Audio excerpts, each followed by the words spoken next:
Okay, I think last class we discussed about some introductory part of Hamming code.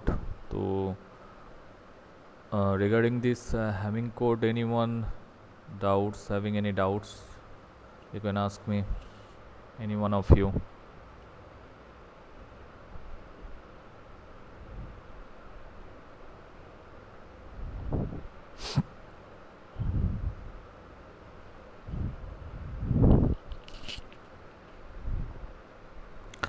Okay, Danis, can you hear me?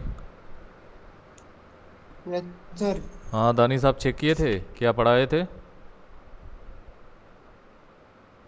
No sir. क्या check किए थे बताइए?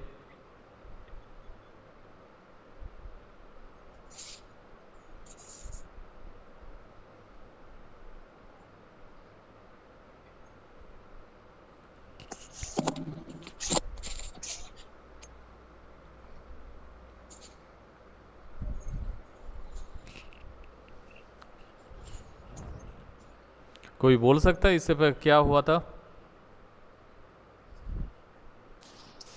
Yes sir. हाँ सुदीप, तो tell में। Hamming code error detection and correction process किए थे। Okay, कितना दूर डिस्कशन हुआ था? सर आप एग्जांपल बता दीजिए।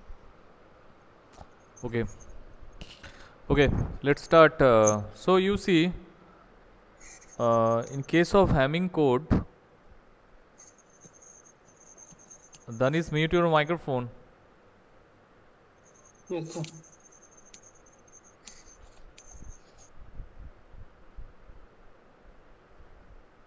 Okay, so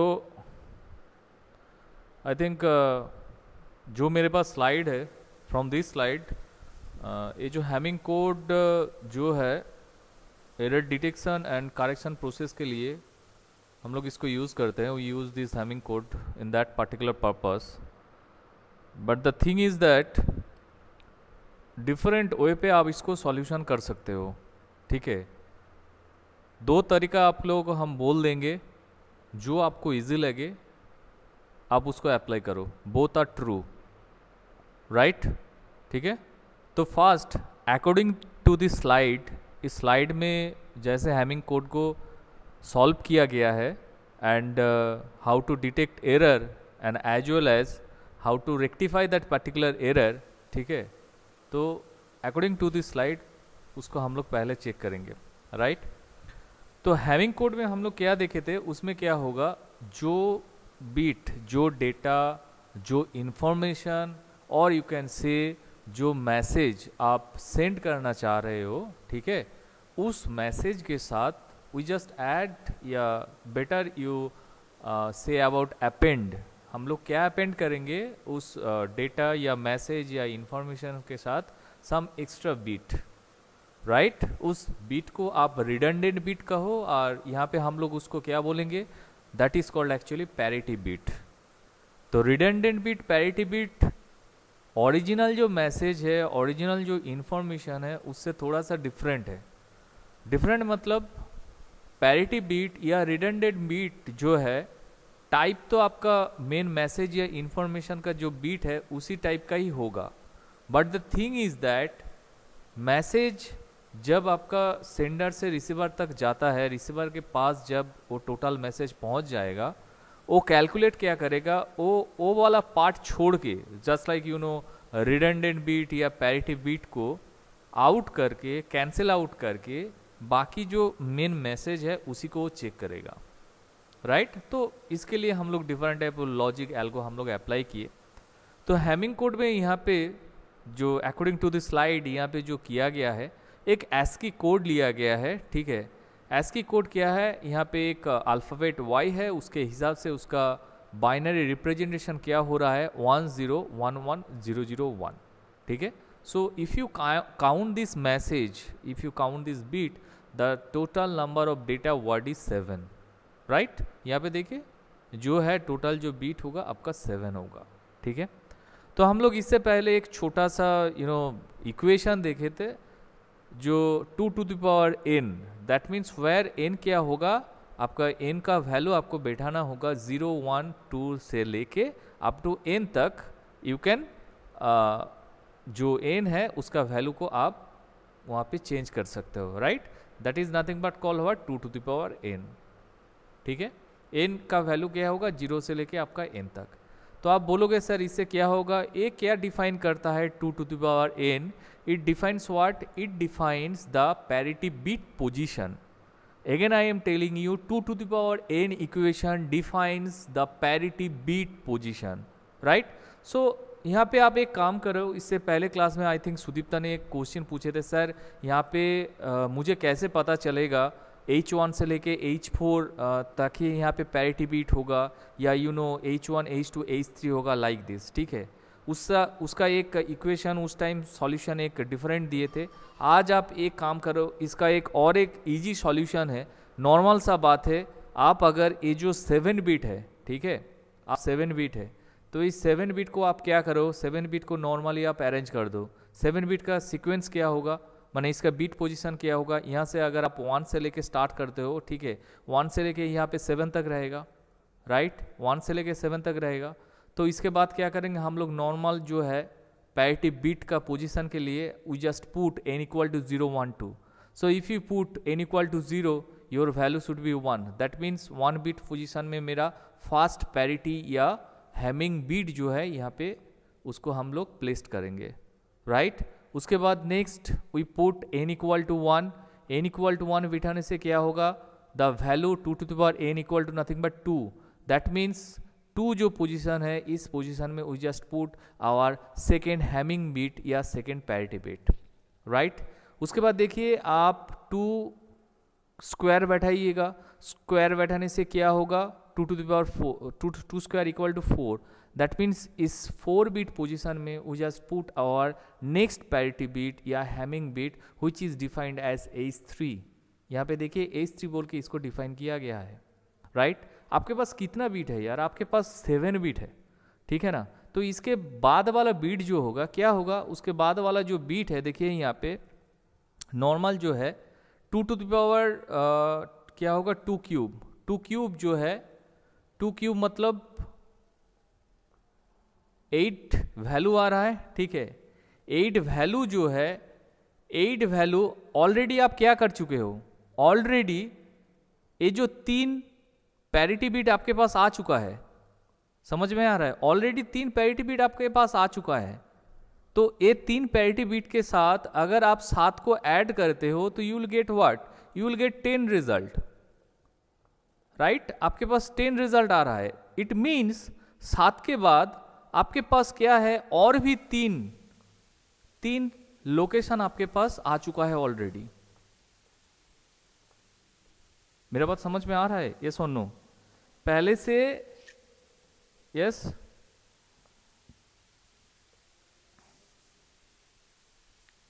from the first you have 7 bit, ठीक है। तो मुझे पता नहीं है how many parity bits are append here, I don't know about this number of parity bits. तो आप क्या करो, नॉर्मल सा पुट करो। देखिए चाहे वो 7 बीट हो, चाहे या 2 बीट या 3 बीट, तो उसमें तो हम लोग n इक्वल टू 0 1 2 ऐसे करके बिठाएंगे। तो अगर बीट पोजीशन मिल जाता है तो वो जो पैरिटी बीट है ऑलरेडी आपके मेन मैसेज या इंफॉर्मेशन जो है उसके साथ धीरे धीरे अपेंड होता जाएगा। तो अगर आप उस पैरिटी को, आपका मेन मैसेज जो है उसके साथ अगर आप अपेंड करते हो तो क्या होगा, आपका नंबर ऑफ जो मेन मैसेज था उसके साथ और भी बीट थोड़ा बढ़ जाएगा। That means you will get more bit location, right. तो इसके हिसाब से देखिए 3, अगर मेरे पास अभी तक 3 तक आ गया है, क्योंकि 7 बीट के अंदर ना ये 3 पोजीशन था, है ना। 7, ये जो 1 to 7 हम लोग बीट पोजीशन यहाँ पे डाले हैं। यहाँ पे देखिए बीट पोजीशन जो लिखा है इसके हिसाब से 1 2 3 4 हम लोग ऑलरेडी यहाँ पे डाले हैं। तो 7 बीट के अंदर ही मेरे 1 2 3 4 है। तो उसके अंदर हम बोल रहे हैं 3 जो है, राइट, H1 H2 H3, ये जो है 3 जो पैरिटी बीट या हैमिंग बीट है मेरा मेन मैसेज बीट के साथ अपेंड हो गया है। तो नाउ आपके पास क्या आ रहा है, total message bit plus parity bit कितना हो रहा है, 10 हो रहा है। टोटल जो हो रहा है आपके पास अभी जो है 10 हो रहा है। तो 10 मतलब 7, पहले मेरे पास क्या था, 7 बीट तक मेरे पास लोकेशन था, अभी देखिए 10 तक आ जा रहा है। तो again 2 to the power n जो है n इक्वल टू 3 अगर आप यहाँ पे बैठाते हो तो यू विल गेट 8 रिजल्ट। तो 8 मतलब इस 8 पोजीशन में मेरा और एक पैरिटी बीट या हैमिंग जो बीट है और एक हम यहाँ पे बैठा सकते हैं, and which is defined here as H4, right. तो आप फिर से इसके साथ पहले जो 10 था 7 + 3 उसके साथ फिर से और एक पैरिटी बीट मेरे पास आ गया है, तो I just append this 10 + 1 which is nothing but called 11. That means I have now 11 beat position. यहाँ पे देखिए 11 beat position आ गया है। So now you apply, 3 तक आप अप्लाई किए थे n इक्वल टू, अभी आप अप्लाई कर दीजिए 2 to the power 4। तो 2 to the power 4 मतलब क्या होगा, 2 to the power 4 is nothing but 16। तो is 16 bit location present in this bit sequence? No, मेरा फाइनल या मैक्सिमम बीट लोकेशन जो है वो 11 है और 2 to the power 4 हो रहा है आपका 16। It will not satisfy my bit sequence condition, तो इसको आप इजीली रिग्रेट करोगे। तो आप बताइए मेन मैसेज जो इंफॉर्मेशन जो 7 बीट का था उसके साथ आप मैक्सिमम कितना पैरिटी बीट या हैमिंग बीट को आप अटैच कर सकते हो, max to max 4। That means H1, H2, H3 and H4. You can write here H1 छोड़ के आप P1, P2, P3, P4 भी आप लिख सकते हो। Okay? Up to this clear? Any doubts? Any confusion?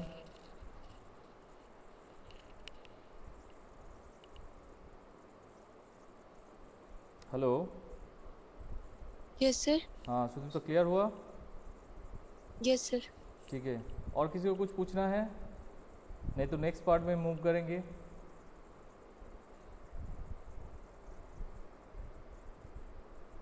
Okay, so in our next part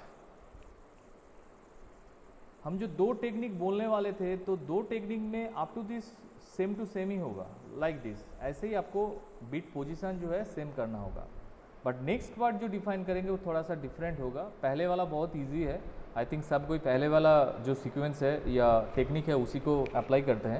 तो देखिए नेक्स्ट पार्ट में क्या किया है, अप टू दिस मेरे ख्याल से क्लियर हो गया है। तो मेरे पास जो 7 बीट था उस 7 बीट के साथ आई जस्ट अपेंड और 4 बीट को हम वहाँ पे अपेंड कर दिए हैं, and that is called what, parity bit, और you can say Hamming bit. So H1 का पोजिशन 1 है, H2 का 2 है, H3 का 4 है एंड H4 का 8 है, राइट। इसके बाद मुझे क्या क्या क्या क्वेश्चन आ रहा है, आई don't know the value of H1, H2, H3, H4। आपका नेक्स्ट स्टेप क्या होगा, ये जो H1, H2, H3, H4 है इसमें 0 होगा या 1 होगा, ये इसको आपको सॉल्व करना है, राइट। तो इसके लिए आपको क्या करना है, यहाँ पे बहुत ही इजी एक सॉल्यूशन दिया गया है। यहाँ पे देखिए ये जो H1 लास्ट में देखिए लिखा गया है, I think this slide is visible to all of you. यहाँ पे देखिए H1, H2, H3, H4 इस जो हैमिंग बीट या पैरिटी बीट्स जो है उसका वैल्यू यहाँ पे निकाला गया है, ठीक है। तो इसको आप कैसे निकालोगे, आपके पास जो ये वाला फॉर्मेशन है just like the previous one, यहाँ पे जो था यही वाला सीक्वेंस आप यहाँ पे फिर से लिखिए, ठीक है। यहाँ पे लिखने के बाद आपको क्या करना है, 1 कहाँ कहाँ है, यहाँ पे देखिए लॉजिक बिट 1 कौन सा पोजीशन में है उसको आप सर्च कीजिए, ठीक है। आप लोग बताओ, मान लीजिए ये वाला पार्ट नहीं है, ठीक है, तो बताइए 1 कहाँ कहाँ है। यहाँ पे ये जो डेटा सीक्वेंस आप देख रहे हो 11, 9, 3, 7, 9, 11। 11। एकदम सिंपल सा बात है, जो काट दिए सबको तो दिखाई दे रहा है, कोई बात नहीं, तो वो छोड़ के नहीं है, मतलब 3, 7, 9 एंड 11। तो इसी में आपका क्या है, 1 है, 1 वहाँ पे रह रहा है, right.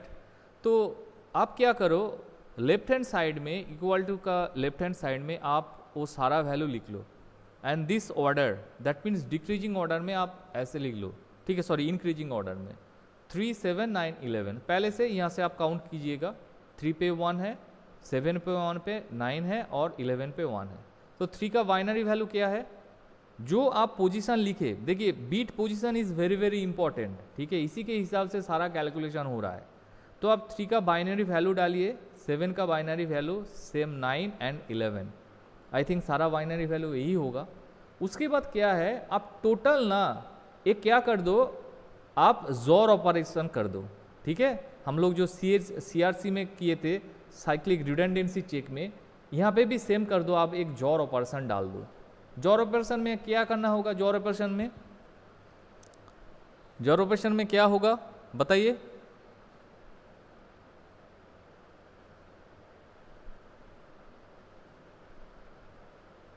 Hello, yes sir. Sir 1 1 होगा तो 0 होगा, और 0 1 जो होगा उसमें 1 होगा। 1 होगा, ठीक है। आई थिंक यहाँ पे जो जोर ऑपरेशन है थोड़ा सा लिटिल बिट ट्रिकी हुआ, क्योंकि यहाँ पे 4 इनपुट जोर ऑपरेशन किया गया है। मतलब इफ़ यू हैव द जोर गेट लाइक दिस, ठीक है, अगर आपके पास जोर गेट ऐसा हो रहा है तो इस जोर गेट का इनपुट कितना है पता है आपको, 4 इनपुट है, ठीक है। 4 इनपुट है और इसका आउटपुट जो है और सिंगल आउटपुट है। इसके हिसाब से आपको यहाँ पे डिज़ाइन करना है। मतलब यहाँ पे आप बेटर, इसका एक सॉल्यूशन है, सिंपल सा है। आप यहाँ पे देखिए नंबर ऑफ वंस ऑड है या इवन है, राइट। तो देखिए उसी में जोर ऑपरेशन आपका कंप्लीट हो जाएगा। यहाँ पे हम लोग क्या करेंगे, पहले मतलब में देखिए नंबर ऑफ वंस कितना है, 4 टाइम्स है यहाँ पे, that is nothing but the even number, so that is why आप यहाँ पे 0 बैठा दो, ठीक है। मुझे इवन करना है 1 को। यहाँ पे देखिए ऑड है, 1 1 1, 3 टाइम्स 1 है यहाँ पे, 3 numbers of ones are there. तो इसको इवन करने के लिए मुझे क्या चाहिए, और एक 1 चाहिए। तो देखिए यहाँ पे 1 बैठा दिए। यहाँ पे क्या है, ऑड है, सिंगल 1 है। इसको इवन करने के लिए क्या चाहिए मुझे, और एक 1 चाहिए। देखिए इसको यहाँ पे डाल दिए। यहाँ पे देखिए ऑलरेडी इवन है 1 1, दैट मीन्स आपका नेक्स्ट जो वैल्यू होगा दैट इज़ नथिंग बट 0। तो ए वाला रिजल्ट आपके पास आ गया है, and that is nothing but from the left hand side यही वैल्यू है आपका H1, H2, H3, H4 का वैल्यू, राइट।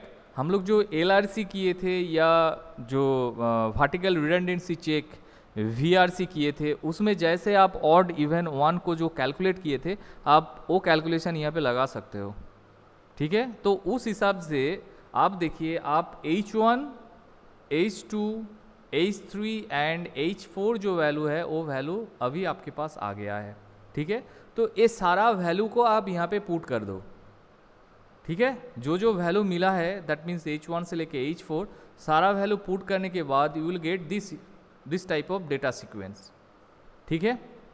अब देखिए आप क्या करोगे, दैट मीन्स हैमिंग बीट या पैरिटी बीट ओरिजिनल मैसेज या डेटा के साथ क्या क्या अटैच होगा वो सारा चीज़ आपके पास आ गया है। दैट मीन्स H1 से लेके H4 फॉर 7 बिट डेटा आपके पास आ चुका है। तो इसके बाद आप क्या करो, सेम टू सेम थिंग देखिएगा। यहाँ पे जब आप 1 फाइंड करोगे, ठीक है, अब आप 1 फाइंड करो एंड उसका बीट पोजीशन आप लेफ्ट साइड में जो है यहाँ पे लिख दो, ठीक है। उसके हिसाब से हर एक बीट पोजीशन का आप बाइनरी जो वैल्यू है उसको आप निकालिए। उसके बाद उसको आप जोरिंग और यू कैन से ऑड इवन वाला जो पार्ट था उसको ओ वाला ऑपरेशन यहाँ पे आप अप्लाई कीजिए। देखिएगा आपका फाइनल रिजल्ट जो है यहाँ पे 0 आएगा। चेक कीजिए तो ये सही है या नहीं है।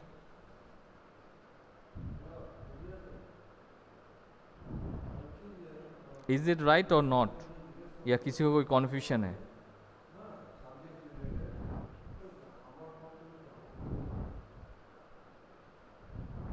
यस सर, सही है।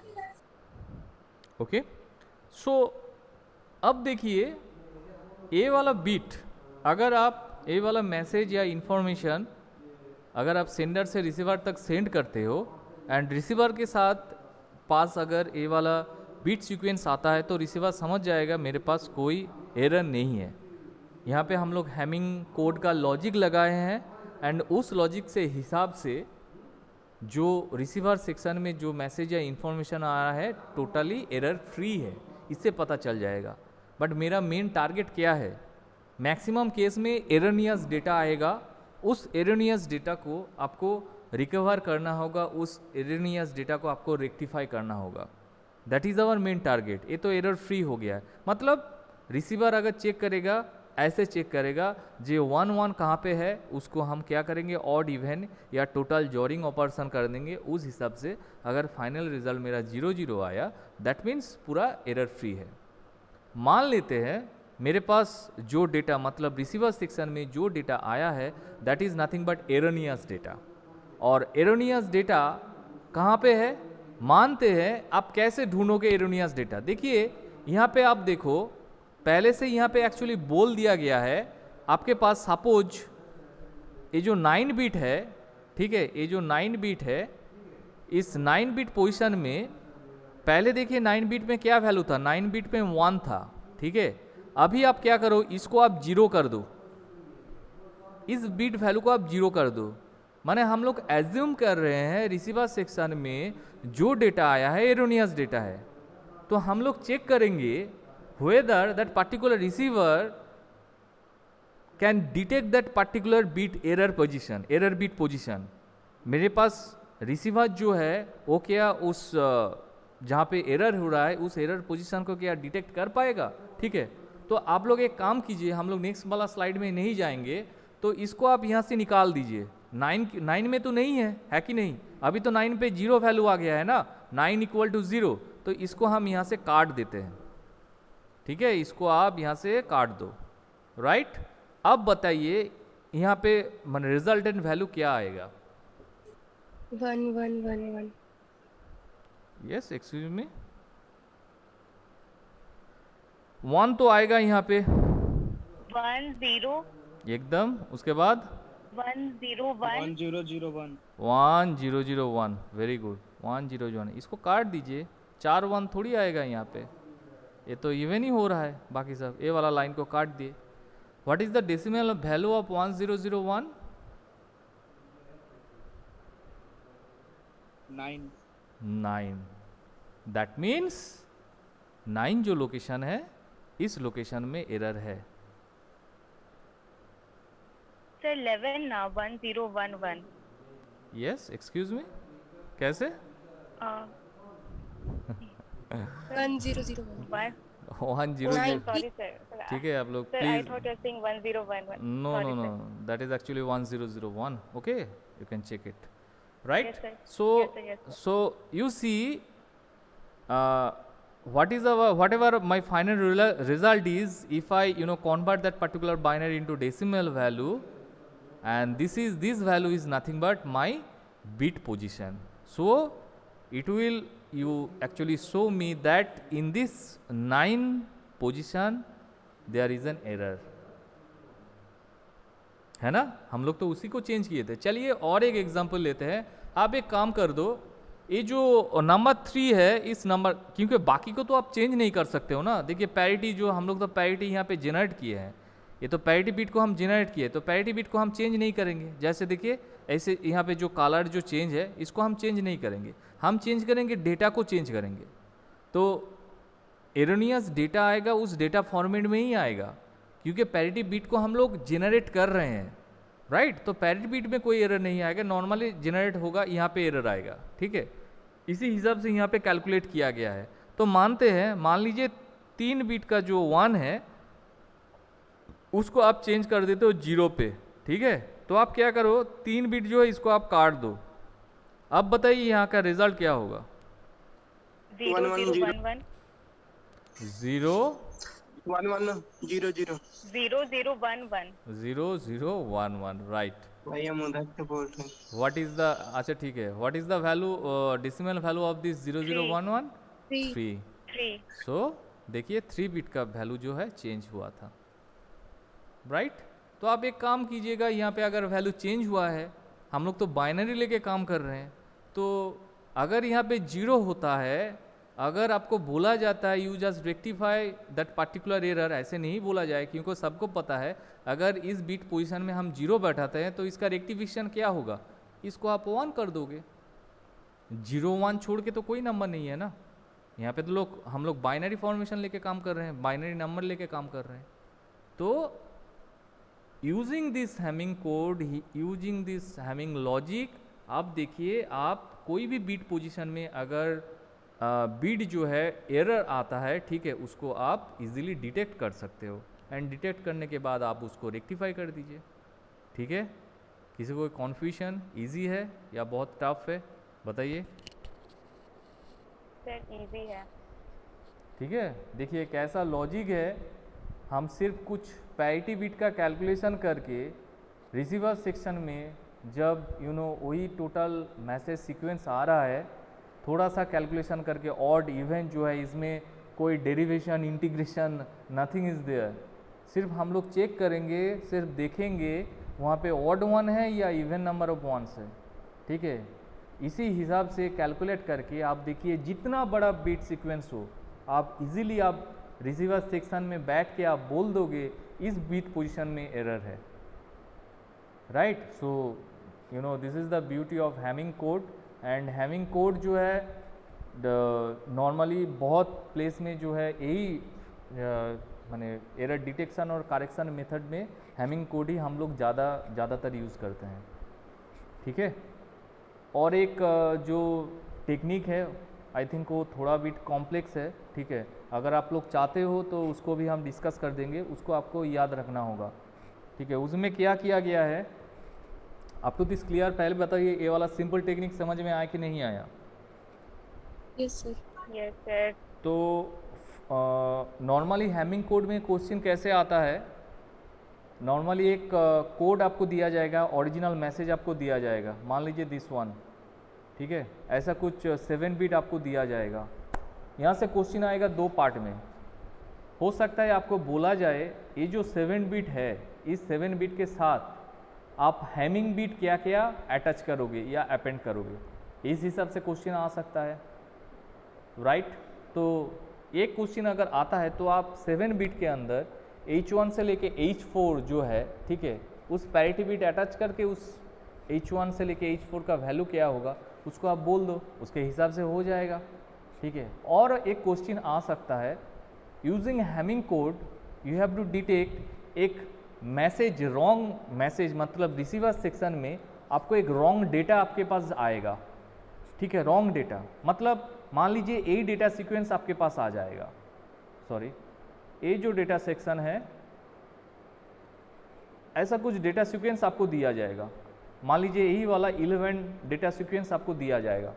ठीक है, आपको तो पता है 11 अगर मेरे पास डेटा सीक्वेंस है 11 नंबर ऑफ, उसमें कौन सा बीट पोजीशन में पैरिटी बीट होगा और कहाँ मेरा डेटा होगा। ठीक है, तो आपको क्या करना है, फिर से वन फाइंडिंग करके आपको एरोनियस जो बीट पोजीशन है उसको फाइंडिंग करना होगा। मतलब हो सकता है नॉर्मल ओरिजिनल मैसेज दिया जाए आपको, या कुछ एरोनियस रिसीवर सेक्शन में जो मैसेज को रिसीव किया गया था वो वाला डेटा मैसेज आपको दिया जाए। मतलब यही वाला डेटा सीक्वेंस आपको देके आपको बोला जा सकता है you just find out the erroneous bit position. Question clear हुआ कि नहीं हुआ? Yes sir. ठीक है, तो in this having code what is important, the important thing is bit position and parity bit position. This is your first job. आपका first job क्या होगा, you have to find out the parity bit position according to the original message या original bit. आपके पास जो original message या original beat होगा उस हिसाब से आपको क्या करना होगा, आपको फाइंड करना होगा इस बीट पोजीशन को, मतलब एरर को आपको फाइंड करना होगा। ओके, चलिए देखते हैं इसका नेक्स्ट जो टेक्निक है क्या है, इसको थोड़ा सा आपको याद रखना होगा। नेक्स्ट वाला टेक्निक जो है, ठीक है, थोड़ा सा ट्रिकी है, थोड़ा सा कॉम्प्लेक्स है। पहले वाला आई थिंक हम सजेस्ट करेंगे सब कोई इसी को फॉलो कीजिएगा, ये बहुत ही इजी है। ठीक है, तो नेक्स्ट वाला टेक्निक में यू सी यहाँ पे क्या होगा, इस टेक्निक में हम लोग क्या करेंगे, मेरे पास मान लीजिए जो मेरे पास 7 डेटा है, आई जस्ट राइट हियर, इस हिसाब से हम इसको लिख रहे हैं यहाँ पे 1 2, this is my bit position, 3 4 5 6 7 and I just add, इसके साथ और कुछ ऐड करेंगे, बट उससे पहले क्या करते हैं, नॉर्मल जो है इसको हम लोग कैसे लिखेंगे। मान लीजिए मेरे पास जो है डेटा सीक्वेंस बहुत ही कम लेंगे, मान लीजिए मेरे पास ओरिजिनल जो डेटा है लाइक 4 बिट का डेटा है, ठीक है, विच इज़ नथिंग बट, इससे पहले जो एग्जांपल लिए थे वही है, उसी के हिसाब से हम कैलकुलेट किए actually, and that is nothing but, that is nothing but you see, अरे कहाँ का डेटा कहाँ पर आ गया,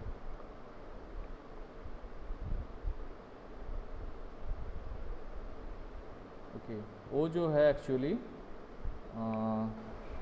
दिस इज 1 0 1 0 1 1, ठीक है, सो 4 बिट्स आर देयर। इसके अकॉर्डिंग अगर हम यहाँ पे पैरिटी बिट का पोजीशन लिखे तो पैरिटी बिट क्या होगा, 2 to the power 0, that means 1 position में मेरा होगा पहला parity bit P1, 2 to the power 1 मतलब 2 पे होगा, यस, P2 और राइट, 4 पे। और होगा 4 पे, बस हो गया एकदम, ये तो बहुत ही इजी है।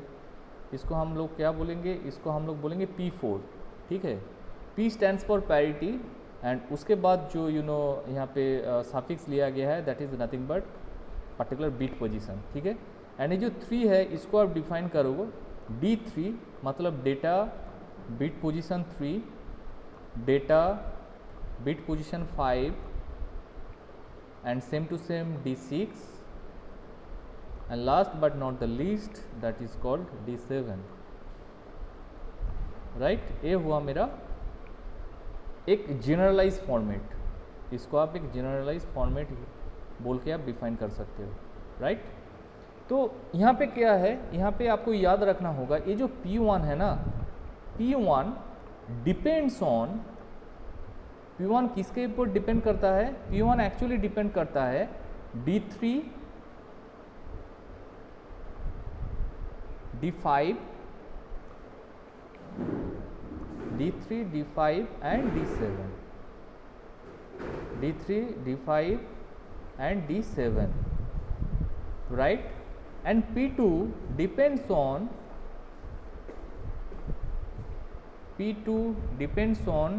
D3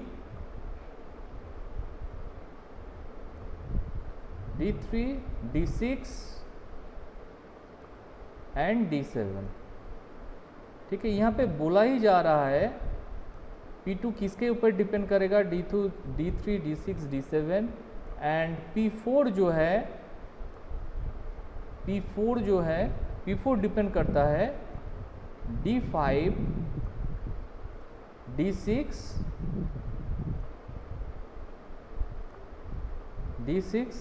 D7, ठीक है। तो कोई क्वेश्चन पूछ सकते, जैसे मान लीजिए सर आप ये जो P1 depends on D3 D5 D7, ये वाला वैल्यू आपके पास कहाँ से आया है, इसका भी एक सॉल्यूशन है, ठीक है। नेक्स्ट क्लास में इसको हम चेक करेंगे, इसको हम दिखा देंगे, प्रूव कर देंगे जी P1 जो है D3 D5 D7 के ऊपर डिपेंड करता है, ठीक है।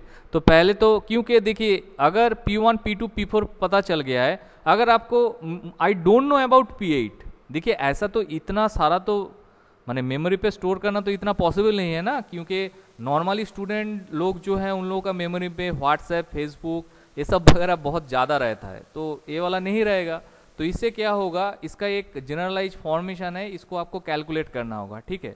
तो अप टू दिस आप रिमेंबर रखिए P1 इसके ऊपर डिपेंड करेगा। तो यहाँ पे आप क्या कैलकुलेट करोगे, यहाँ पे आपको क्या कैलकुलेशन करना है, पहले बताइए। अगर आप 1011 यहाँ पे बैठाते हो तो क्या होगा, D3 का वैल्यू है आपका 1, D3 का वैल्यू है आपका 1, D5 का वैल्यू है आपका 1, एंड D6 D7 जो है क्या क्या है, D6 का है आपका 0 0 और 1, यस।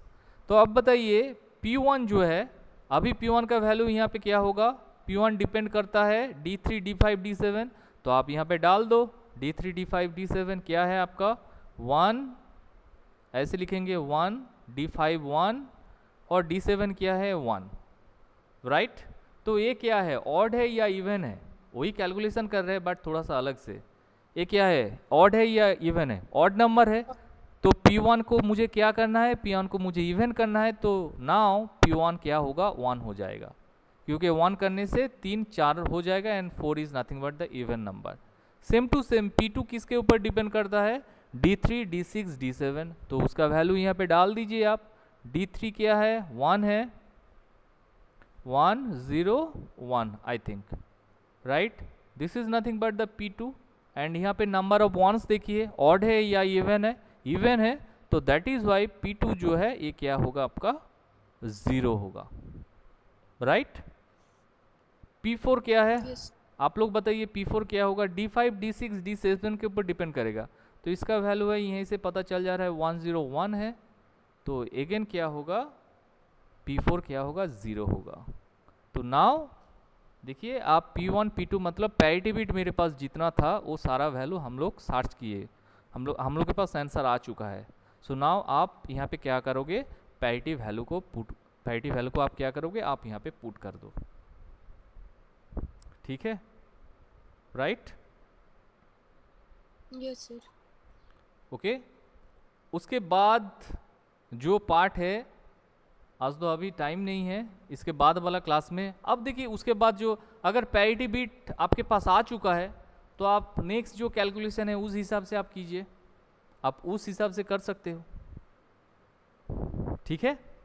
अब देखिए आप क्या करोगे, आपके पास जो P1 P2 P4 ऐसा वैल्यू आ गया है, मतलब P1 का वैल्यू 1, P2 का है 0 एंड P4 का वैल्यू है 0।